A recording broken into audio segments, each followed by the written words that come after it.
to it, it says we have strategies about the homosexual movement.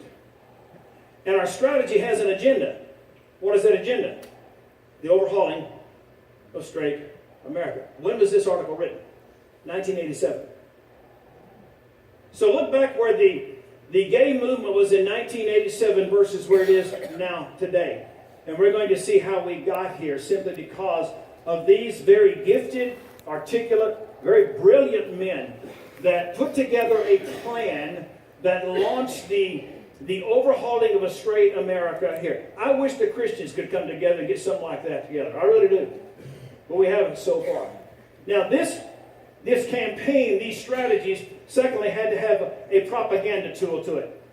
Here's their quote. We cannot expect a full appreciation or understanding of homosexuality from the average American.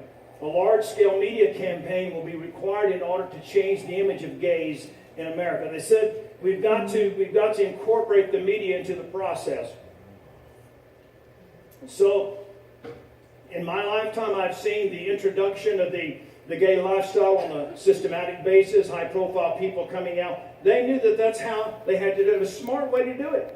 Instead of just throwing out everybody, they just simply said, let's do this in incremental steps to get it across. That's what they're saying. Now, what are the strategies involved in this article that gets us to the point? Now, a lot of the things that they say were just a means to get the agenda before people. That's all it was. It was a strategic plan. However, we're going to see in a moment that there are people in the crosshairs of this article. The first strategy is number one, talk about gay and gayness as loud and as often as possible, right? One way to benumb raw sensitivities about homosexuality is to have a lot of people talk about it in a supportive way. The main thing is to talk about gayness until the issue becomes tiresome. In other words, inundate our society where it becomes tiresome, we don't want to hear about it anymore, all right? Secondly, portray the gay as the victim. In any campaign to win over the public, gays must be cast as victims in need of protection so that straights will be inclined by reflex to assume the role of protector. Straight viewers must be able to identify with gays as victims. This is in this article. What they're saying is listen, we have to make the gay community look like they're a victim of society. And when they become a victim of society, those that are part of the straight population, the straight part of America, will feel compassionate toward them and want to become a protector of them and for their cause. Thirdly, give the protectors a just cause. Give the protectors a just cause. Our campaign should not demand direct support for homosexual practices. It should instead take anti-discrimination as its theme. What they're saying here is the best way to make the gay community become a victim so that a protector would want to come and rally along beside them is to make the gay community look as if they're totally being discriminated against. And so the person that is a protector simply says, I may not agree with your lifestyle, I'm not really religious, but I don't like to see anybody bullied around. That's what happened. That's what has happened. There's people have stepped up and said, listen, I don't want the religious nuts bullying the gays around, in which we should not. We should be respectful with our rhetoric toward everybody. That's what I believe. But that's what they did. Give those that want to rise up and be a protector a just cause. That's what they did. Number 4, make the gays look good.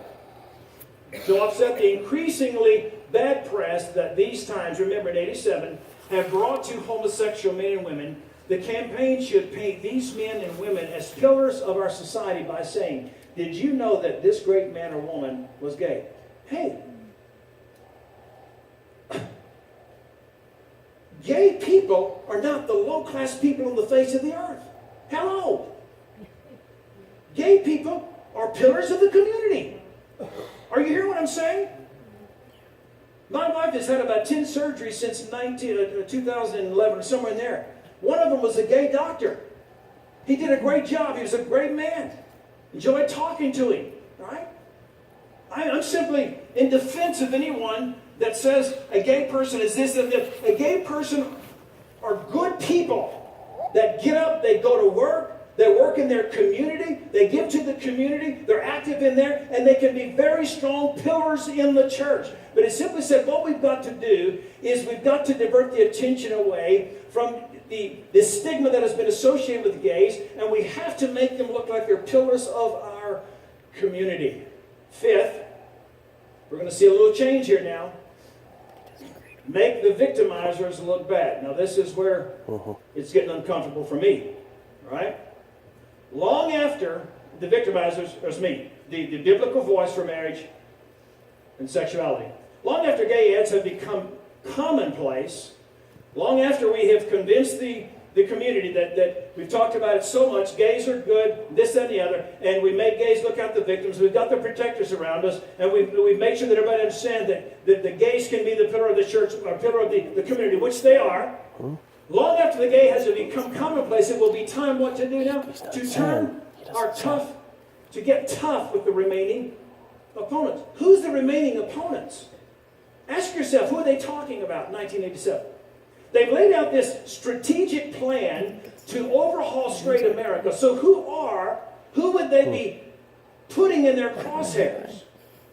It's simply those who embrace the biblical point of marriage, the biblical reference to marriage and sexuality. That's who they've got in their crosshairs. It goes on to say, to be blunt, what does it say? They've got to be vilified.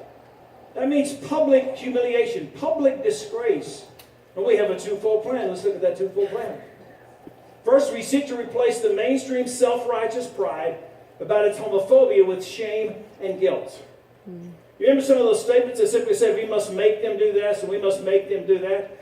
We were trying to, what they wanted to do is make my voice and make my position that I hold about marriage and sexuality that's rooted and embedded in the Word of God, they're trying to make me feel ashamed and guilty. Listen, let me make a statement. No one should make you feel guilty of something you're not. You agree with that? No one. So I'm simply saying no one has the ability to make me, Pastor Ronchell, feel guilty for something that I'm not. Just because some have called me a hate monger and a homophobe, I'm not that. So you see, I'm not guilty of that. So you can call me that, but it's like water on a duck's back, okay? And so, but that's what they're trying to do. But you see, there's a lot of pastors that don't have the intestinal fortitude to take a position on anything. I'm not one of them, right? And so you can't make me feel guilty. Look at the second one. We intend to make the anti-gays look so nasty, the average American will want to disassociate themselves from such types. Why does it have to come to that? Why? You see? What they're saying is they remember I said they want to marginalize us. They want to silence us. I'm one of the last remaining opponents to their agenda that they wrote. And then they want to not only shame me and make me feel guilty, they want to make me look like some kind of a rabid pastor that no one wants to associate with. Now, these five strategies are going to be carried out and implemented in three different ways. Give me the first one. Desensitize. They've got to desensitize America. Remember we said that after this article, they said they had to launch a campaign. All right? Launch a campaign. Look what they said. We cannot expect a full appreciation for homosexuality from the average American. You can forget about trying to persuade the masses that homosexuality is a good thing. Stop right there. These are these men writing, not me. This is not a theologian writing. These are just men writing what they feel will be required to overhaul straight America. And they said, listen, we can't come to the masses and persuade them that homosexuality is a good thing. Let me ask you a question. Why not? Straw man. If that lifestyle is so wonderful and so magical, why weren't they willing to let it rise and fall on its own merit? I'm just present the question. No. But if only you can get them to think that it's just another thing with a shrug of their shoulders, then your battle for legal and social rights is virtually won. What they're saying is we can't come just all out. We want it to sound like it's just something else. Because if you can get people to think it's just something else with a shrug of the shoulders, just dismissing it before long, your legal and social right is virtually won. What they're saying is, I like vanilla ice cream. Some of you like chocolate. Some of you like strawberry. What they're saying is, we want them to think of this lifestyle as just something else, just like another flavor of ice cream. Secondly, they had to jam. Jam simply means they have to push us into the corner. They have to push us into the corner. Jamming, that's what it means. Remember, they've already said that there is a crossfire that we've got. There's the last remaining opponent that we're going to have to deal with. It's the last remaining one. We've conquered all the socialites. We've conquered everything else. There's the last one remaining. And we said, you know what, they were going to make us so nasty that people didn't want to associate with us. Look what they said. Public smearing of Christians, traditionalists, or anyone who opposes the gay agenda by linking it to Nazi horror. Also, all who oppose homosexuality with images of Klansmen, demanding that gays be slaughtered, our effect is achieved without reference to facts, logic, or proof. If there's no facts, logic, or proof, it's called a lie. Give me the next one. Gays can undermine the moral authority of homo-hating churches by portraying them as antiquated backwaters, badly out of step with the last finding of psychology. This is what I see here, ladies and gentlemen. I see this as the evolutionary process of life. Many people believe in evolution, which, when you continue that on, is an evolutionary process of life. They believe that life is evolutionary. It's proceeding. It's moving from point A to point B in an evolutionary process that eventually we're going to wind up in some great utopia. All right? As a result of that, then the thinking is simply this, that since we're not living in the 20s and the 30s and the 40s anymore, and we're living in the 80s, 90s, and the